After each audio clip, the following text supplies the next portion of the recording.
Saludos. Hoy veremos las diferentes estrategias de negociación en, la negociación internacional.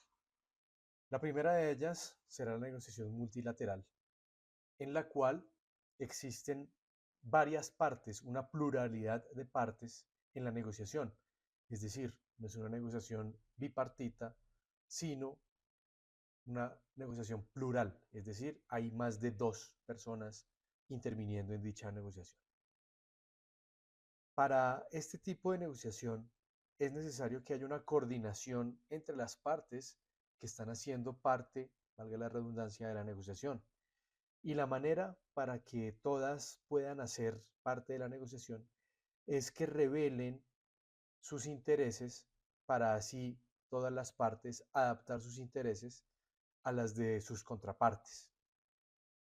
En este punto es necesario tener en cuenta y ser muy cuidadosos y cautelosos al momento de entrar en una negociación multilateral, porque si bien es cierto, es necesario demostrar los objetivos que se tienen con dicha negociación, también es bueno proteger ciertos objetivos que sean de prioridad para nosotros, porque si entregamos todos nuestros objetivos y mostramos todas las cartas al momento de la negociación, probablemente las contrapartes aprovechen dicho descuido y cambien sus objetivos con tal de obtener mayores beneficios.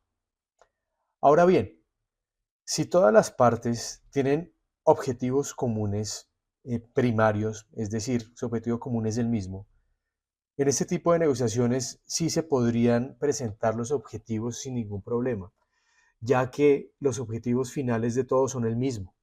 Y para llegar a ese mismo objetivo, pues debemos dejar de lado algunos objetivos secundarios que no le van a llevar a ninguna utilidad a la negociación final. El resultado final no se puede entorpecer por objetivos que no sean principales para nosotros o para alguna de las partes que se encuentran en la negociación. Cada una de las partes, al momento de iniciar el proceso de negociación, exponen sus intereses. Puede ser un interés final sin revelar los intereses intermedios o los intereses que se van a ir agotando a lo largo de la negociación, pero la ventaja de dar una información respecto al interés final, claramente analizando que es el mismo interés para los demás, es que toda la negociación se enfoca en encontrar dicho objetivo. Ahora, si resulta que el objetivo final es diferente para las partes, ahí es cuando debemos entrar a analizar si vale la pena o no la negociación. Este tipo de negociación multilateral se ve mucho en el tema político, en el tema internacional público, cuando estamos hablando de tratados multilaterales internacionales. Si alguno de los países no tiene el mismo interés que los demás, simplemente no hace parte de ese tratado, de ese acuerdo, porque su objetivo final es diferente. Traigamos un ejemplo. La ONU o la Organización Mundial del Comercio establecen a través de tratados internacionales unos derroteros, unas finalidades que los llevan a realizar esos acuerdos multilaterales. Uno de los ejemplos que quiero traer y que está muy de moda es el medio ambiente. Hay países a los que no les interesa hacer parte de estas políticas internacionales para proteger el medio ambiente. Estados Unidos estuvo en esa política en la anterior administración. Entonces ellos llegaban a a las primeras negociaciones multilaterales internacionales respecto al cambio climático. Y pues el argumento del presidente de esa época era que no existía cambio climático. Claramente el objetivo en ese momento para los Estados Unidos de América era pues producir más sin importar la protección del medio ambiente porque el cambio climático, según el presidente, no existía. Por esa razón, ellos no hicieron parte de los acuerdos internacionales para el cambio climático durante la administración de Donald Trump. ¿Por qué? Porque aunque fueron a participar y entraron en las negociaciones, su objetivo final no era el mismo del resto de países, que era bajar la temperatura del planeta en 3 grados. Entonces, pues, entraron a la negociación, se presentaron los objetivos finales de esa negociación, que era bajar 3 grados centígrados, y automáticamente se salieron de la negociación. ¿Por qué? Porque pues, no tenían el mismo objetivo que el resto de países.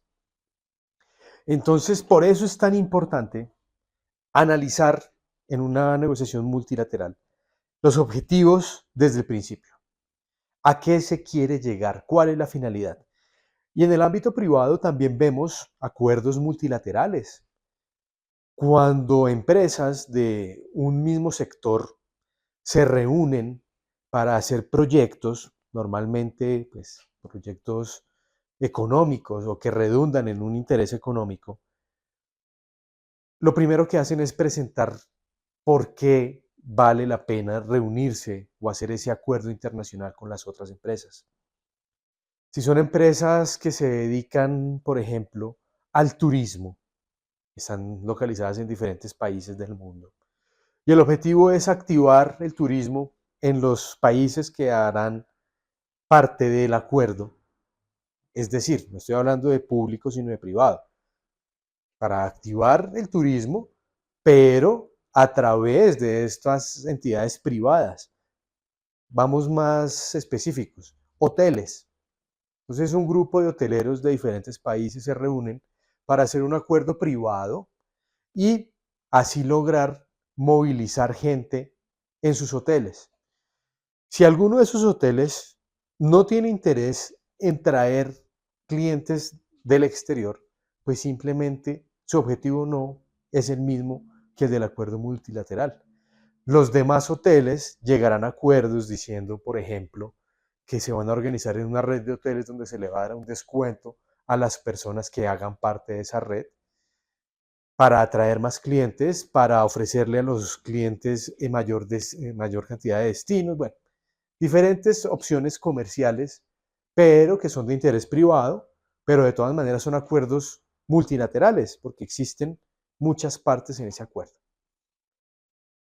Es muy importante tener en cuenta que siempre que se habla de negociaciones multilaterales, va a haber un grupo de personas facilitadoras o mediadoras que coordinan estas negociaciones. Porque los pongo en un contexto más personal. Cuando ustedes, como personas naturales que son, van a organizar un paseo con 5 amigos y amigas, es más fácil que organizar un paseo con 15 amigos o amigas. ¿Por qué? Porque son menos cantidad de personas. Trasladándolo al tema de los negocios internacionales. En el mismo ejemplo de los hoteles, si son 3 o 4 empresas hoteleras de 3 o 4 países que van a hacer este acuerdo para promover la movilidad de clientes, pues no es tanto el problema. Pero si se reúnen 100 empresas hoteleras de 100 países diferentes del mundo, pues es mucho más complicado. Por esa razón se nombran facilitadores o mediadores, que normalmente es alguna de las partes que hacen juego en estas negociaciones, se encarga de coordinar la negociación. También se puede buscar a un tercero que no tenga ningún tipo de interés, que su interés y objetivo final sea única y exclusivamente sacar adelante ese acuerdo para que coordine la participación de todas las partes que van a entrar a negociar.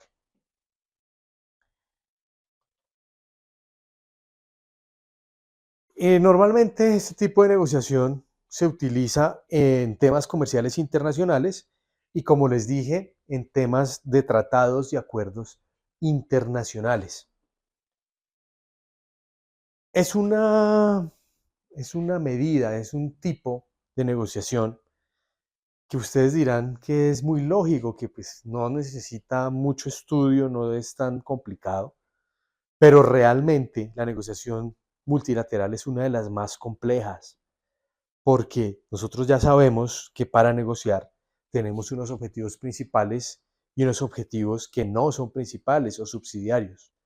Muchas veces los negociadores no comprenden los sistemas de negociación y, primero, ponen todos los objetivos como principales y, pues, por ende, no llegan a ningún acuerdo porque hay objetivos que no son principales, que pueden dar pie a negociar, se pueden reducir o se pueden eliminar, y eso ayuda a que la contraparte se dé cuenta que nosotros estamos en un proceso de negociación y aceptamos cediendo en nuestros objetivos, que, como ya ustedes saben, no son los objetivos principales, son objetivos que podemos negociar porque no nos interesan tanto, pero sí damos una visión a nuestra contraparte de que estamos renunciando a algo.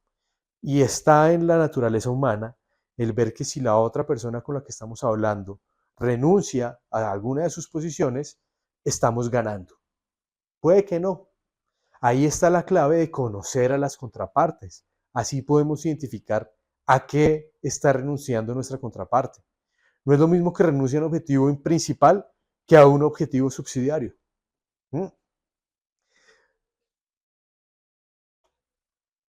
Este tipo de negociación multilateral son largas.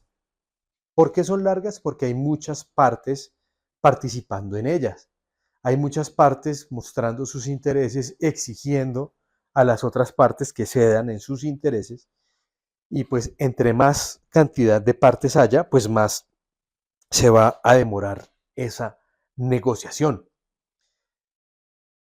Y pues también depende del tipo de negociación que se esté haciendo, me refiero al tipo, es al objetivo, a la materia que se esté tratando.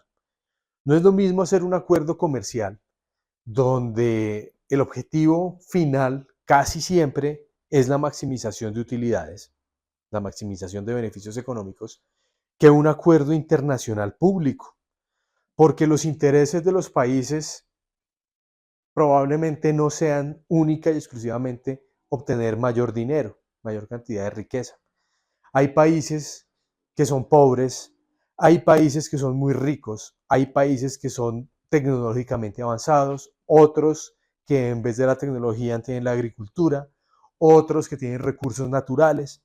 Entonces las partes en los tratados internacionales, donde hay mucha gente participando, implica la gran cantidad de características de cada una de esas partes, porque dependiendo cada parte tiene un interés final específico. Por ejemplo, cuando se intenta hacer una unificación político, económica, administrativa en una región, caso Unión Europea, se ven este tipo de características en cada uno de los partícipes, en cada una de las partes negociadoras. ¿Por qué se logró crear la Unión Europea? Porque los países europeos tienen, en primer lugar, ancestros comunes, tienen una movilidad muchísimo más fácil y eficiente, tienen unas características económicas parecidas, pues tenían en un inicio características similares, y por lo tanto el objetivo final era crear una unidad político-administrativa que era la Unión Europea. Claro, hubo países que tuvieron que renunciar a muchas cosas. Hablemos del tema económico. Alemania, los países del norte de Europa, que tienen una economía fuerte y estable, tuvieron que verse, digamos que, afectados en su poder económico al unirse con países que no tenían tanta capacidad económica como Grecia, como España, como Italia, donde la economía no era tan fuerte. Pero el objetivo común, ¿cuál era? Crear una unidad administrativa, política y económica que representara a toda la región. Ese es el objetivo final. Por eso ellos renunciaron, los alemanes, los franceses, los suizos, renunciaron a esa ventaja que tenían para crear la Unión Europea. ¿Qué ha pasado en otras regiones como por ejemplo Sudamérica? donde también se buscaba o se ha venido buscando desde hace más de 30 años crear un bloque suramericano, que nuestros países son pobres, ¿sí? Y administrar pobreza es mucho más difícil. Entonces, un país no tan pobre como Venezuela, en esa época, estoy hablando de hace 30 años, en esa época, de hecho, uno de los países más ricos de toda la región, no iba a ver disminuida su economía al juntarse con países pobres como Bolivia, ¿m? Muy diferente económicamente a Venezuela, sin tantos recursos. Estoy hablando de hace 30 años. El tema de nuestra geografía. Si ustedes comparan la geografía europea con la americana, la suramericana, es muy diferente. Nosotros tenemos una cordillera gigante que divide nuestros territorios. ¿En Europa existe? Sí, sí, existen los Alpes, pero para los europeos los Alpes ya no son una barrera porque a través de los Alpes hicieron carreteras, hicieron trenes. Si ustedes revisan nuestra cordillera de los Andes, no se ha logrado, digamos que, vencer. No existen, a duras penas existe una carretera, que es la Panamericana, que en teoría va desde Tierra de Fuego hasta el norte de Alaska, pero en América hay países donde la carretera panamericana es un chiste, por ejemplo Colombia, y países donde la panamericana es muy importante, por ejemplo Ecuador. Y fíjense que es un país que está vecino a Colombia, están pegados.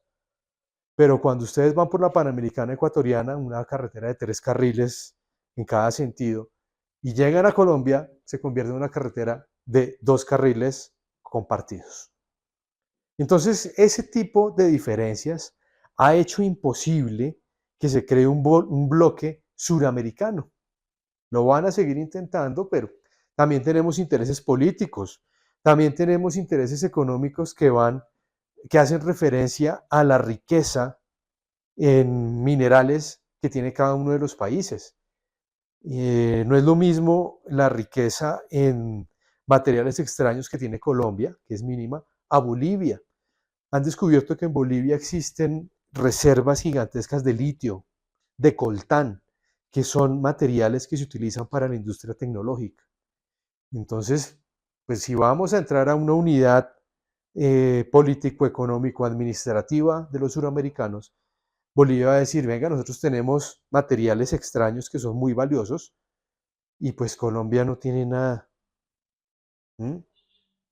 Entonces, esas diferencias no han permitido que se cree un bloque suramericano por esa complejidad que se generan los intereses de cada una de las partes. En la vida real, pues como ya les venía contando, tenemos el Acuerdo de París, el de cambio climático, donde muchos países no hicieron parte porque su objetivo final no cumplía con los objetivos de ese acuerdo. Muchas negociaciones de la Organización Mundial de Comercio existen gracias a que el objetivo final de los comerciantes, ¿cuál es? Aumentar sus utilidades, sus ganancias. Entonces, pues esas negociaciones, esos acuerdos internacionales les sirven.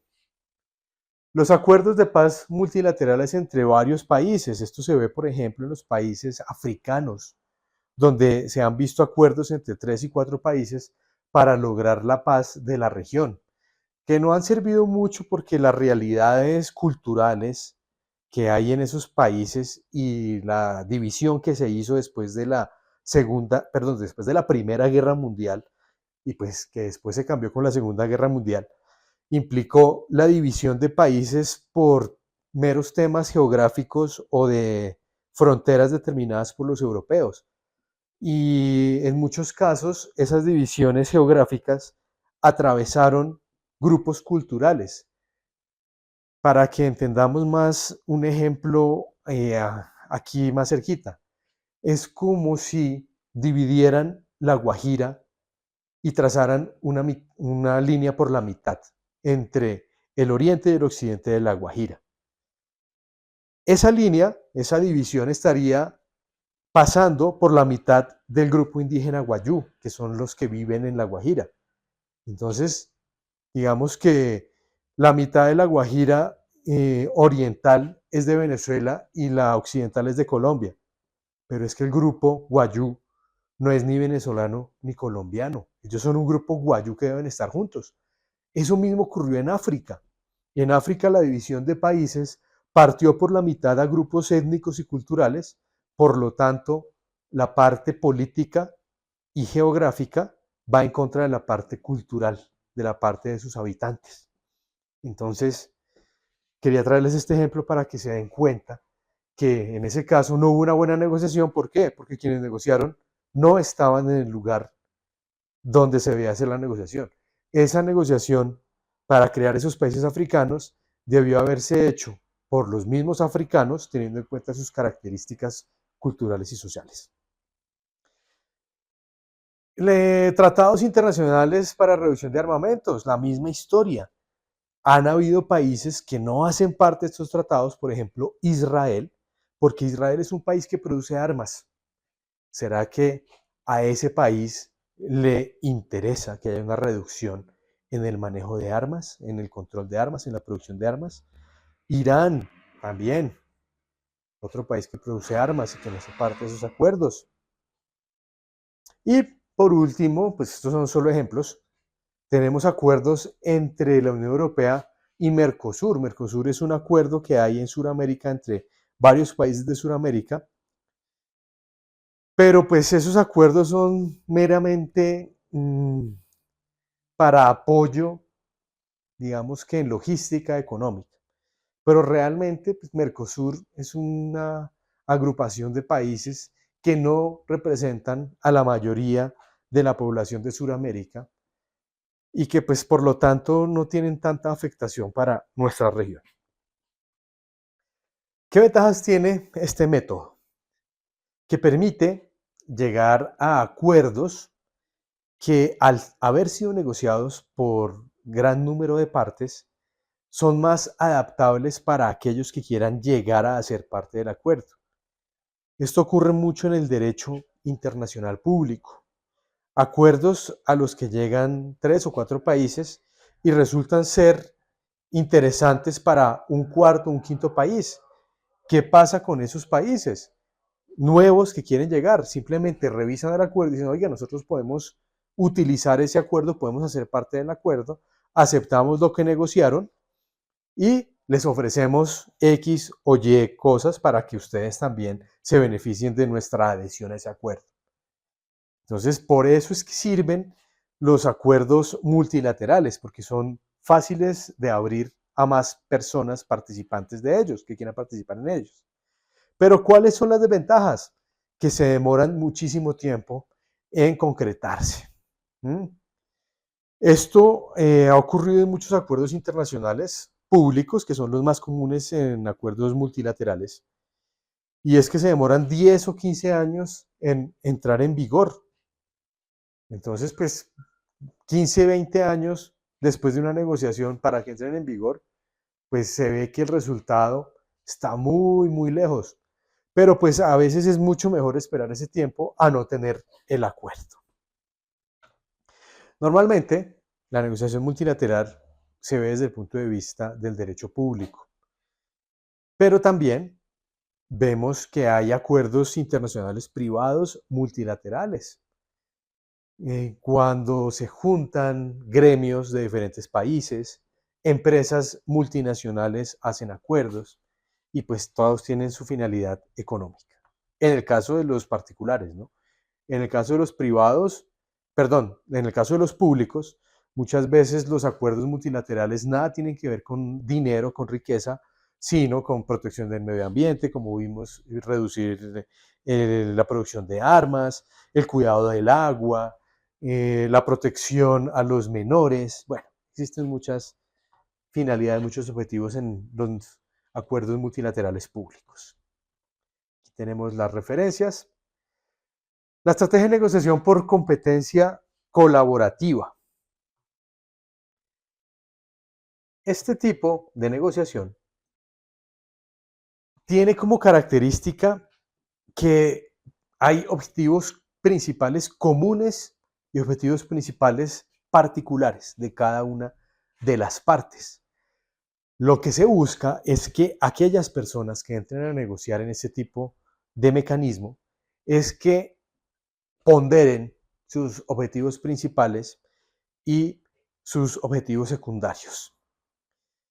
Porque en toda negociación, como hemos visto desde la primera clase, debemos ceder en algo que no sea tan importante, que no afecte nuestro objetivo principal, pero debemos ceder para que la otra parte también ceda. Una negociación es un mecanismo a través del cual las partes ceden en algo para obtener algo que quieren. Entonces, en este tipo de negociación, siempre va a haber una mezcla entre los intereses, entre los objetivos principales y los objetivos secundarios. ¿Para qué?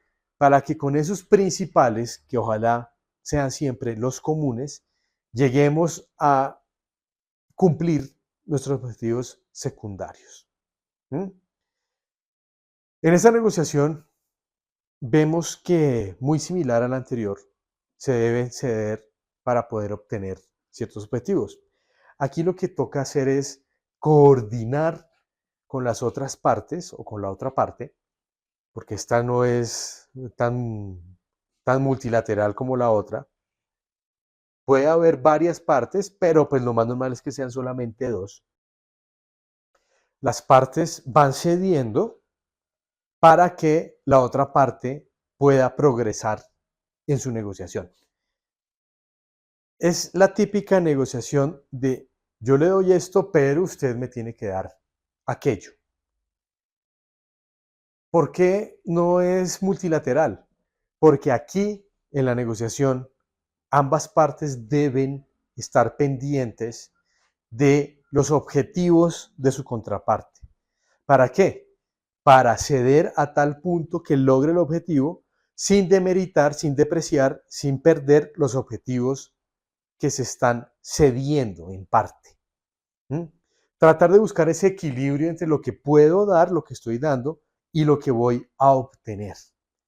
Es la típica negociación en la que lograr un gana-gana sería lo ideal para que ambas partes obtengan beneficios de la negociación.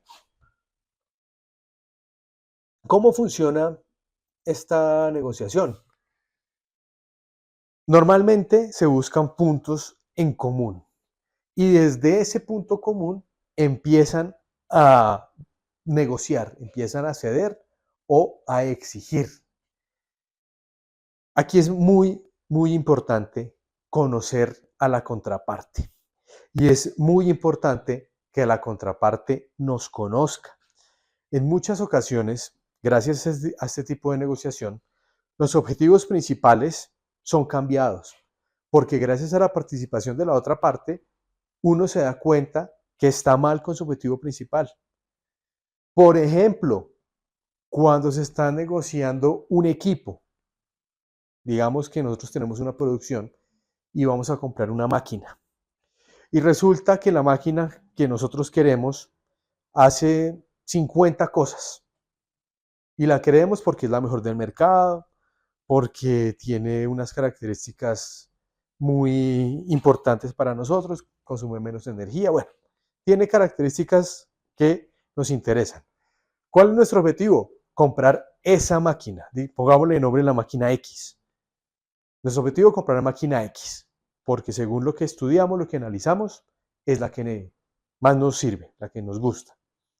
Y resulta que el productor de la máquina X entra a la negociación con nosotros. Entonces, pues nosotros le decimos, queremos la máquina X. Y la otra parte nos dice, sí, la máquina X vale $1.000.000. Ahí empieza nuestra negociación. Queremos la máquina X, pero no la queremos por $1.000.000, la queremos por menos. Porque sabemos que la competencia ofrece una máquina parecida que vale menos. Empezamos a hacer la negociación. ¿Nuestro objetivo cuál es? Comprar máquina X. ¿Cuál será el objetivo del que produce la máquina X? ¿Será vender máquina X? Probablemente quieren vender la máquina X, pero si es un buen vendedor, lo que va a hacer es conocer nuestras necesidades y vendernos la máquina que más nos va a servir. Si es un buen negociador, el de nuestro proveedor de las máquinas, ya va a saber para qué la necesitamos. Y puede que exista una máquina Y que valga menos y nos sirva más para lo que necesitamos. Puede que no necesitemos una máquina tan grande. Puede que lo que estemos buscando con esa máquina X sobredimensione nuestras necesidades. Si el vendedor nos dice, venga, yo sé que vale 1.000.000 la X, pero le tengo la Y que vale 800, vale 800.000. Y le sirve para lo mismo que usted la quiere, con la diferencia que le sale más barata. ¿Será que en esa negociación nosotros cambiamos nuestro objetivo? Probablemente sí. Ya no queremos la máquina X, queremos la máquina Y. Ahí ya el vendedor ganó. ¿Por qué? Porque nosotros creímos que se dio, porque pues no nos va a perder 200.000 en la venta, pero realmente el vendedor se ganó al cliente. Porque díganme ustedes, si un vendedor les ofrece algo más barato, que cumple con las necesidades que nosotros queremos suplir, pues decimos, oiga, este nos está ofreciendo algo que nos sirve y no nos quiere sacar más dinero. Y probablemente en una futura ocasión no vamos a estar buscando diferentes proveedores, sino que vamos a ir al proveedor que nos vendió la máquina y le decimos, oiga, mire, vamos a implementar tal línea en nuestra producción, ¿qué máquina nos recomienda? Y pues esa empresa proveedora de máquinas nos dirá qué máquina necesitamos y generamos confianza y por lo tanto creamos un lazo comercial muy útil, tanto para ellos porque nos van a vender, como para nosotros porque nos van a vender lo que necesitamos. Y eso genera un negocio a futuro. Entonces es muy importante tener claros los objetivos, sí, pero en este tipo de negociación mostrar qué es lo que realmente necesitamos.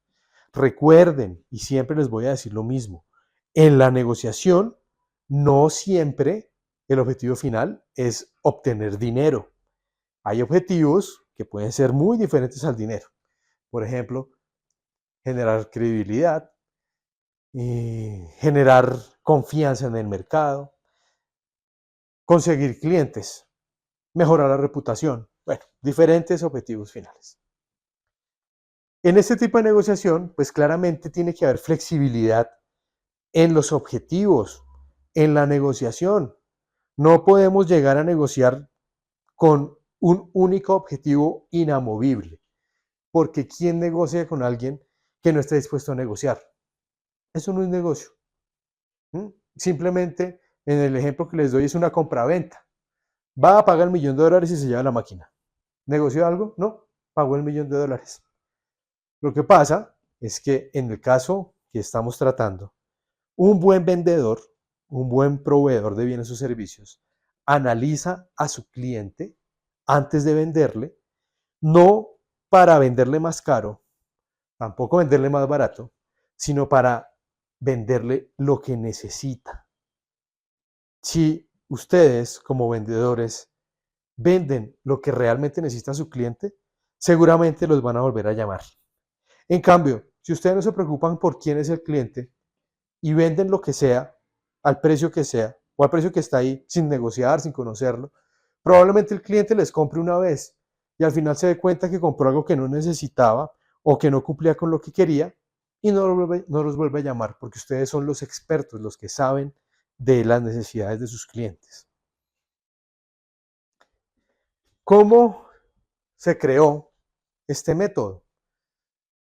Gracias a los negocios internacionales, al comercio internacional, mejor dicho. Porque cuando se amplían los mercados y salen de las fronteras, se amplía la competencia. No es lo mismo vender en Colombia que vender en Sudamérica. ¿Por qué? Porque en Sudamérica no solamente hay 58 millones de personas, se pueden cuadruplicar o quintuplicar ese número de personas que tienen necesidades diferentes, que tienen características diferentes, entonces es mucho más difícil. Pónganse ustedes a pensar qué ocurre cuando se entra al mercado global. Hay mucha más cantidad de gente con características específicas muy diferentes. Entonces, gracias a este tipo de negociación, se llega a conocer a la contraparte con sus características para empezar a ceder y exigir en los objetivos que se tengan en la negociación. Normalmente, este tipo de negociación se hace para juntarse, para unirse con otras entidades que complementen nuestros bienes o servicios o probablemente que sean competencia, pero que nos sirvan para entrar en otros mercados, por ejemplo. También para hacer proyectos, acuerdos o desarrollos conjuntos y llegar a un objetivo final que cuál será, pues cumplir, en el caso de la investigación, con descubrir X o Y producto. En el caso de la colaboración en mercadeo, lograr cubrir una zona geográfica mucho más grande. Bueno, existen infinidad de objetivos finales que pueden llevar a crear este tipo de negociaciones. Y normalmente esta negociación se utiliza cuando estamos hablando de tecnología y de innovación. ¿Por qué? Porque el objetivo final no siempre, como les dije ya, no es el dinero. Hay objetivos finales que van más allá. Claro, al final va a ser dinero. Pero el objetivo principal en ese momento es desarrollar algo nuevo que impacte el mercado y por lo tanto, pues va a representar mayor cantidad de dinero. Esta negociación no suele ser tan larga. ¿Por qué? Primero, porque son solamente dos partes y segundo, porque las partes deben ir preparadas a la negociación, deben presentar sus objetivos para ir cambiándolos. Como les dije hace un momento, si una de las partes no quiere negociar y está con un objetivo inamovible, pues simplemente no va a haber acuerdo, porque pues no sirve ese tipo de negociación. No hay negociación, simplemente es una compraventa, pague y lleve, nada más. Es muy importante, como en toda negociación, tener claros los objetivos, tanto los objetivos conjuntos como los particulares. En la vida real, vemos cuando se juntan empresas para desarrollar patentes. Un claro ejemplo de esto fue lo que hicieron los laboratorios farmacéuticos europeos y americanos, pues norteamericanos, de Canadá y de Estados Unidos, cuando se presentó el COVID-19, donde hacían acuerdos con empresas chinas, porque en China estaba la gente, estaba la enfermedad y pues estaba la mano de obra que iba a desarrollar esas moléculas. ¿Cuál es el objetivo de los laboratorios europeos y norteamericanos? Sacar una vacuna para vender. ¿Cuál es el objetivo de los chinos? Pues lograr descubrir la vacuna y salvar a la gente. Y pues al final claramente también obtener una ventaja económica. Entonces se dieron los norteamericanos, por ejemplo, les daban tecnología, enviaban expertos, les daban recursos económicos a los chinos y los chinos que aportaban a la gente, que eran los objetos de estudio, y mano de obra. Y pues también tecnología. Entonces hicieron esos acuerdos y al final lograron llegar a las famosas vacunas contra el COVID-19. Sector automotriz, eso lo vemos muchísimo y más ahora que ya llegó a tal punto que empezaron con colaboraciones y al final terminaron en ventas de empresas, donde los grandes grupos automotrices compraron aquellas empresas con las que hicieron estas alianzas. El tema del software, cuando van a desarrollar algún tipo de producto, que se juntan, por ejemplo, en la India hay gran cantidad de programadores y desarrolladores de software que son no contratados, sino que son parte de empresas que hacen acuerdos con multinacionales de países de primer mundo, aunque ya la India también es de primer mundo, pero pues con los típicos europeos o Estados Unidos, y desarrollan software con esa gran cantidad de programadores que tienen en la India. Y pues por último, todas las estrategias de marketing. Miren, todos esos grupos que ustedes ven que salen en publicidad, por ejemplo, el tema de aviones, Star Alliance, es un acuerdo que han hecho gran cantidad de aerolíneas alrededor del mundo para tratar de unificar la prestación de sus servicios. no significa que Star Alliance sea una nueva empresa, no, simplemente es un acuerdo que firmaron un montón de aerolíneas que son particulares para colaborarse entre ellas y así tener un impacto comercial y de mercadeo mucho más grande. ¿Qué ventajas y desventajas tiene este sistema? Las ventajas es que al ser flexible, porque las partes presentan sus objetivos y los van cambiando según la negociación, así se obtienen mayor cantidad de beneficios. ¿Cuál es la desventaja? Que para poder llegar a una culminación exitosa para las partes, debe haber un equilibrio entre lo que doy y lo que exijo. Debo estar dispuesto a dar para poder exigir. Y ahí está la habilidad del negociador, determinar cuáles son sus objetivos principales, cuáles son sus objetivos secundarios, ceder con los secundarios sin tanto problema y con los principales no tanto ceder, sino irlos cambiando sin perderlos de vista. Pero es que los objetivos principales se pueden transformar, se pueden matizar con tal de obtener el resultado final, el objetivo principal final. Es muy útil este tipo de negociación porque cuando se llega a una conclusión efectiva para las partes es muy valiosa para ambos, les da muy buenos frutos. Y normalmente se recomienda para negociadores o para partes que tienen cosas en común. Si ustedes van a poner a negociar a una empresa que se dedica a fabricar carros eléctricos con una empresa que se dedica única y exclusivamente a hacer carros de combustión interna y el objetivo de cada una es vender más de sus carros, pues ahí no va a haber ninguna alianza porque cada cual, aunque son del sector automotriz, aunque van a vender automóviles, pero tienen objetivos finales diferentes. Sus características son muy diferentes. Una, carros eléctricos, la otra, carros de combustión interna. Nada tienen que ver. Ahora, si el objetivo de ambas es llegar a un nuevo mercado, pues probablemente pueden hacer una alianza, pero más de mercado, más que de mercado, una alianza tecnológica para desarrollar híbridos y así llegar a más mercados. Pero es que fíjense que el objetivo de la primera parte del ejemplo era vender más carros, mientras que el objetivo de la segunda es entrar en un mercado con híbridos. Ahí cambiaron los objetivos y las finalidades pues van a ser también diferentes. Pero en el segundo caso, los beneficios van a ser para ambos.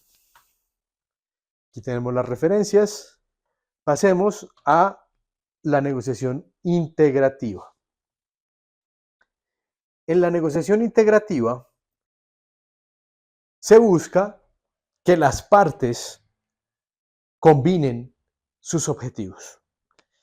Muchas veces empezamos, como en el último ejemplo que les acabo de dar, empezamos con un objetivo que nada tiene que ver, pero como en el mismo ejemplo, al final integraron sus objetivos y llegaron a un objetivo común. Integraron sus objetivos y llegaron a un objetivo común. Muy importante, llegar a un acuerdo con la otra parte para que entre las dos partes ganen.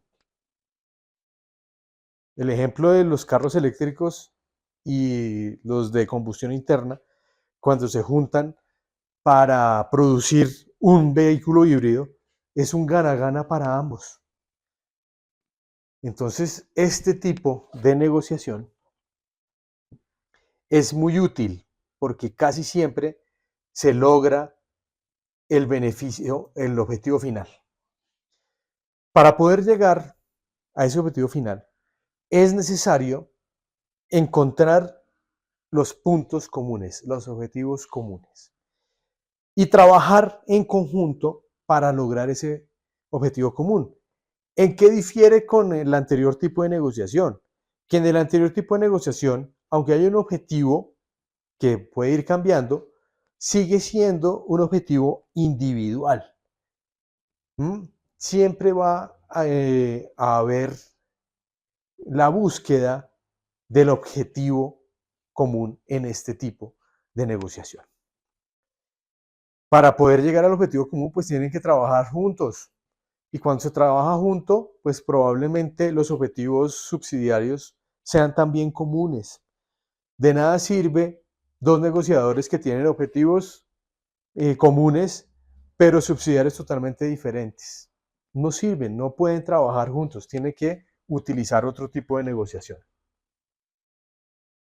Este tipo de negociación colaborativa arrancó en los años 80, cuando empezó el boom de las telecomunicaciones y donde los mercados se empezaron a abrir más efectivamente gracias a los medios de telecomunicaciones, al satélite, donde teníamos ya comunicaciones satelitales de vía televisiva, de radio y comunicaciones masivas.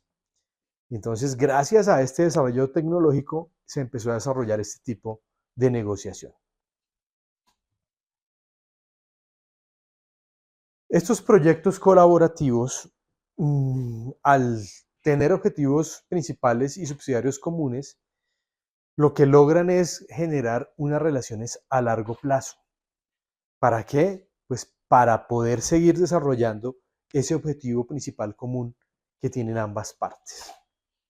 La negociación es más fácil que la competitiva y es mucho más duradera, porque al estar trabajando en conjunto, pues ambos se necesitan para llegar al objetivo final. Por lo tanto, pues tienen que estar juntos el mayor tiempo posible para que el objetivo final se cumpla durante el mayor tiempo posible. En la vida real, pues vemos acuerdos de distribución donde una parte tiene el producto o el servicio y la otra parte tiene el conocimiento del mercado. Pues ambos se necesitan para poder salir adelante, para cumplir su objetivo común, que va a ser vender más. De nuevo, vemos los acuerdos, a las alianzas a las que llegan las empresas tecnológicas de construcción, de farmacéuticos, de energéticos, que lo que buscan es juntarse, aprovechar el conocimiento y las potencialidades de cada una de las partes que negocian para lograr el objetivo común, que es el objetivo final. ¿Qué ventaja tiene este tipo de negociación? Que genera vínculos entre los negociadores y esos vínculos van a durar mucho tiempo, porque de esos vínculos depende el cumplimiento del objetivo final. ¿Y cuál es la desventaja? Que puede que para llegar a cumplir el objetivo haya un proceso largo, claro, más corto que en las anteriores negociaciones, pero lo más importante, que se requiere que ambas partes pongan interés. Si una de las partes en este acuerdo no pone interés, pues simplemente no se cumple el objetivo y se acaba el acuerdo. Y pues se pierde todo el tiempo invertido en las negociaciones. Tenemos las referencias. Pasemos a la estrategia de negocio distributiva. En la negociación distributiva siempre va a haber una parte que gane y una parte que pierda. Siempre va a haber una parte que va a tener algún tipo de ventaja sobre la otra, porque este tipo de negociaciones se hace sobre hechos, bienes, servicios que son limitados. Al ser limitados, pues lo que se busca es tener la mayor cantidad de ese bien, producto o servicio. Entonces, siempre va a haber una parte que gane sobre la otra. Este tipo de negociación también se conoce como de suma cero y pues busca el beneficio individual de alguna de las partes. Normalmente son para objetivos principales a corto plazo, inmediatos. Y en esta negociación las partes buscan obtener esa mayor cantidad de beneficios en el menor tiempo posible y a su mayor cantidad. Esta negociación no es tan recomendable cuando se quiera obtener una relación a largo plazo. Porque pues es evidente que si una de las partes se ve disminuida en sus beneficios, cuando ve que su objetivo principal no se cumple al 100% y sobre todo que la otra parte sí cumplió ese objetivo al 100% y hasta más, pues no le va a quedar ningún interés de continuar con esa relación, con esa parte. Este tipo de negociación distributiva siempre ha existido y es la típica negociación que actualmente ya no se está utilizando.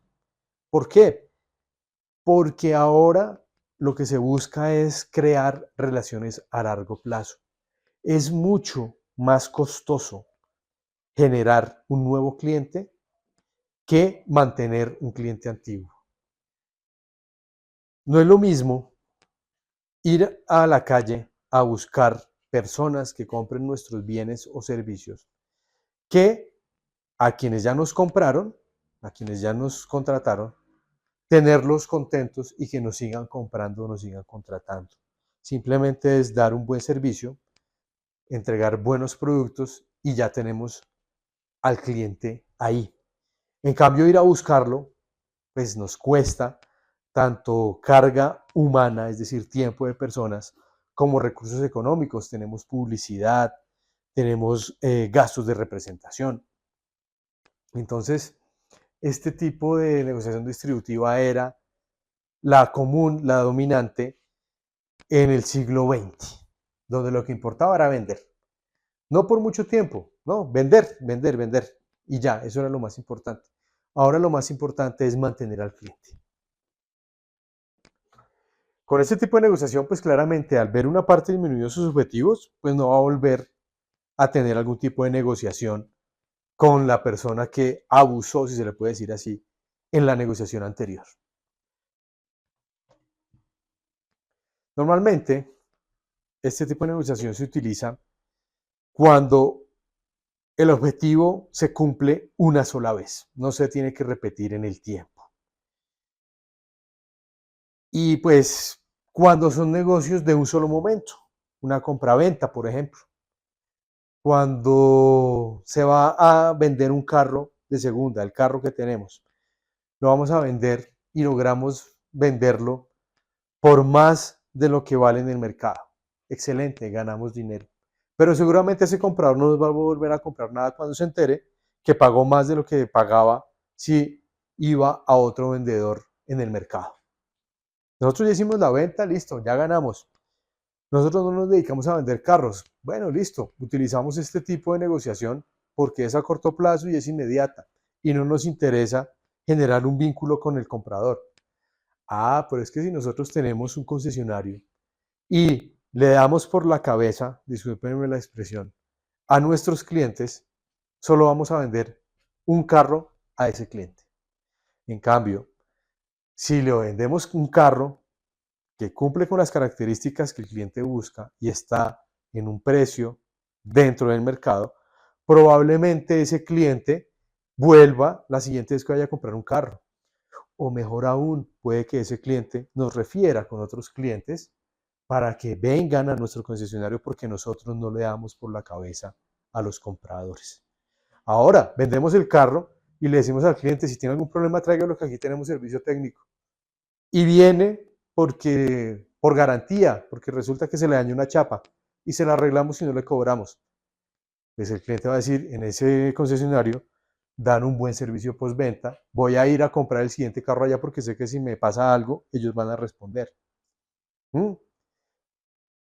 Entonces, muy importante, tienen que identificar su objetivo principal para utilizar este tipo de negociación. No estoy diciendo que sea mala, no, depende de sus objetivos. Si ustedes tienen un carro y lo quieren vender cada 5 años, compran carro y ustedes lo venden cada 5 años, pues no les interesa quién lo va a comprar. Y si quieren, y si su objetivo es ganarle lo más que puedan, pues véndanlo en el mayor precio que puedan. Lo que pasa es que esa persona que les va a comprar no va a volver con ustedes.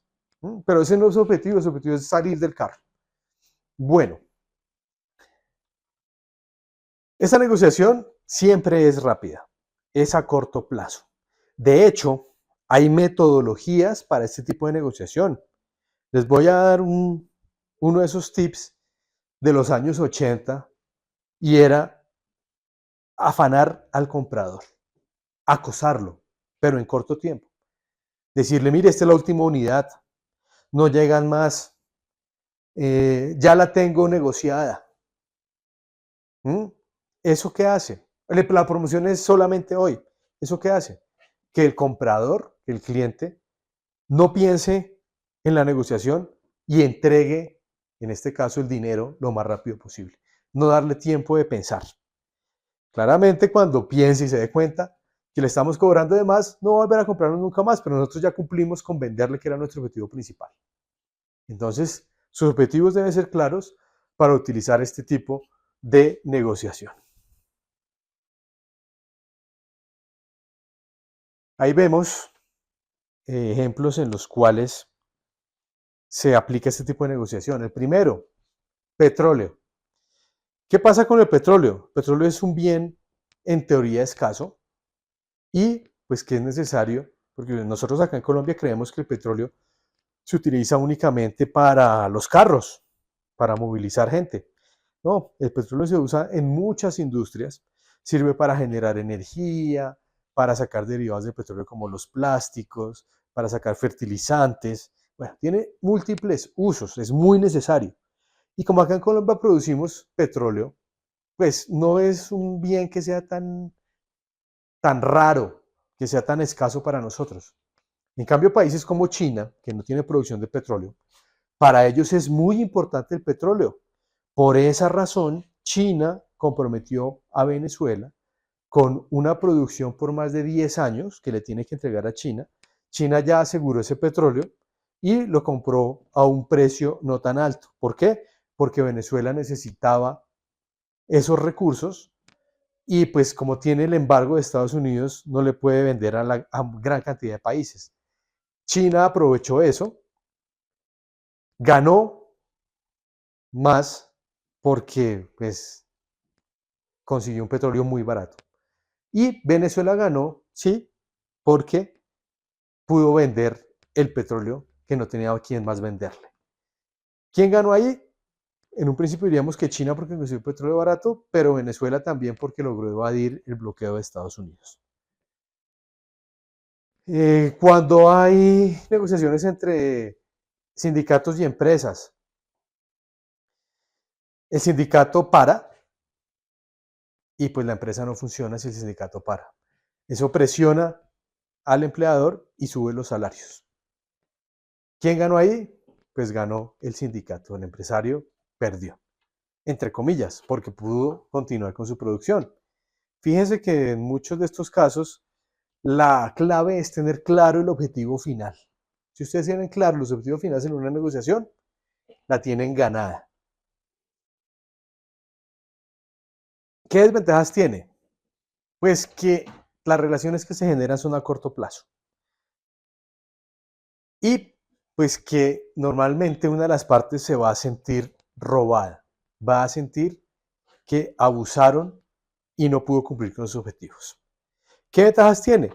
Que quien logra la distribución a su favor, pues va a ganar más de lo que quería, a costillas de lo que va a perder su contraparte. Normalmente esta negociación es a corto plazo, no genera vínculos entre las partes y casi siempre es sobre recursos limitados. Tenemos las referencias. Pasemos a la basada en principios o método Harvard.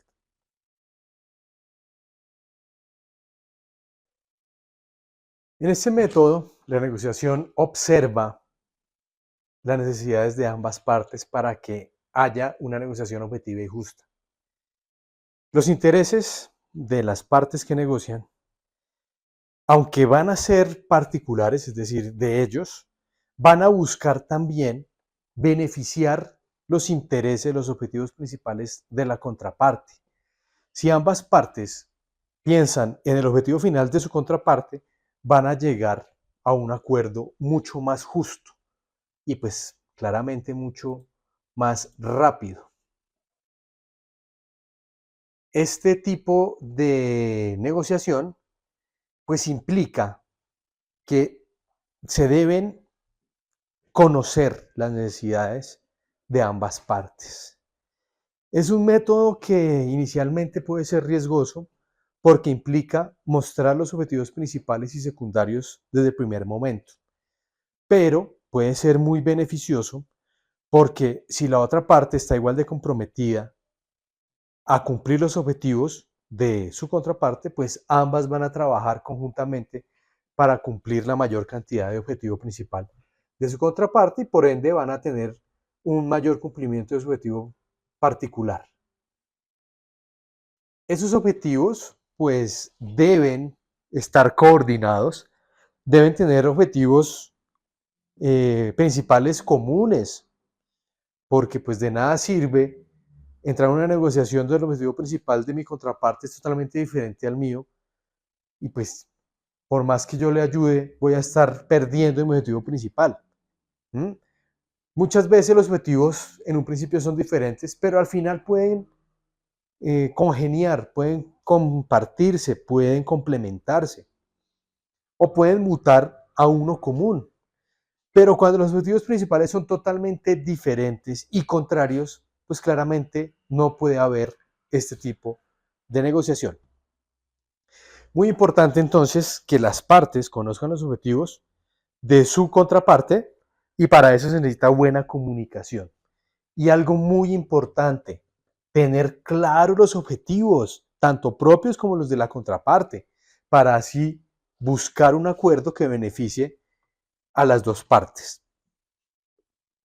También empezó en los 80s y fue una respuesta al anterior método de negociación, porque se dieron cuenta que en muchos casos los objetivos principales estaban equivocados o que para poder llegar al objetivo principal propio era necesario tratar de que la contraparte también cumpliera su objetivo principal.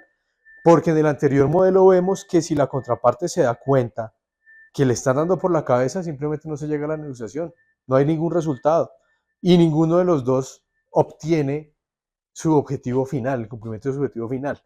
Gracias a este método Harvard, pues ambas partes probablemente y con mayor cantidad de probabilidad van a lograr cumplir sus objetivos principales. Se utiliza en todo, tanto en contratos nacionales como en internacionales, tanto públicos y privados. Lo que busca es que haya, primero, un acuerdo y segundo, que gracias a ese acuerdo se cumplan con los objetivos de las partes. Que las partes se sientan contentas con la negociación. Gracias a la gran cantidad de comunicación y a la exposición de los objetivos, esta negociación no es tan larga. No es corta porque pues depende de la complejidad de lo que se esté negociando, pero es menos larga que cualquier otra porque todas las partes exponen todos sus objetivos y pues como se están colaborando, lo que buscan es sacar el acuerdo lo más rápido posible, ayudándole a la contraparte. Normalmente esto se ve en las naciones que están en conflicto, casi siempre por presión de una tercera nación o de otros países que estén interesados en que el conflicto no continúe. Actualmente, cuando hay problemas entre empleados, ojo, no sindicatos, empleados y su empleador, ¿m? Y cuando hay proyectos empresariales que tienen un objetivo común. ¿Qué ventajas tiene? Pues que es una negociación que tiene una finalización mucho más objetiva, clara y beneficiosa para las partes. Las partes se sienten más cómodas con ese objetivo cumplido. ¿Y qué desventaja tiene? Que las partes deben presentar sus objetivos, prepararlos bien y estar dispuestas a ceder y a colaborar en el cumplimiento del objetivo de la contraparte. tenemos las referencias. Y acá les presento un cuadro resumen con las características de cada una de las negociaciones, su descripción, en qué se utilizan, cuánto dura y algunos ejemplos. Recuerden que en la negociación internacional se deben cumplir los objetivos propios. Eso es inevitable. Si los objetivos propios no se cumplen con la negociación, es mejor no hacerla. Ahora, ¿qué tipo de negociación es? Resulta ser muy importante de identificar para poder saber qué objetivo se va a cumplir. O más bien, y lo pongo desde otra perspectiva mucho más fácil de entender y más lógica, dependiendo nuestro objetivo, debemos elegir una metodología de negociación. Si es a corto plazo, si es a largo plazo, si necesitamos generar confianza. Bueno, depende nuestro objetivo principal, debemos elegir un tipo de negociación. Ninguna de ellas es mejor que la otra. Son diferentes y se adaptan a objetivos que pueden ser totalmente contrarios entre ellos. Pero pues cada objetivo debe tener un tipo de negociación que se le debe aplicar. Como les dije en los primeros videos, la clave de una negociación es conocernos, saber cuál es nuestro objetivo principal y conocer a la contraparte. Eso es clave para elegir qué tipo de negociación vamos a escoger. Aquí les presenté 5 de las más comunes. Existen muchísimos más métodos de negociación. En siguientes videos estaremos analizando algunos de ellos. Por ahora, quiero que se queden con estos para que los analicen, los estudien y los tengan en cuenta en sus negociaciones. Pues nada más, espero que hayan aprendido algo con este video y nos vemos en un próximo video.